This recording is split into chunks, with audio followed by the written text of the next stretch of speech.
هیچ قانون پیچیده‌ای نیست قانون جذب. تمام قانون جذب از هم در همین یه دونه جمله خلاصه میشه. ask and you shall receive.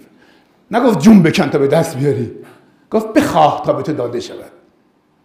که اگر بحثم تلاش میکنیم، تلاش هم مهم. حالا براتون میگم چون یه بحثی من دارم تحت عنوان معادله هستی که امشب نمیتونم به شما بگم، خیلی بحث مفصلی است، ولی یکی از پارامترهایی که قانون جذب رو عملی میکنه تلاش شماست.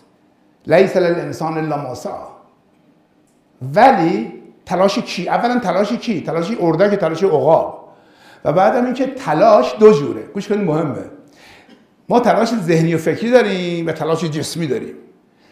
جالب اینجاست که برای رسیدن به یک خواسته‌ای با قانون جذب 99% از تلاش در ذهنت بعد اتفاق بیفته. فقط 1% در دنیای بیرونه. مگه نه؟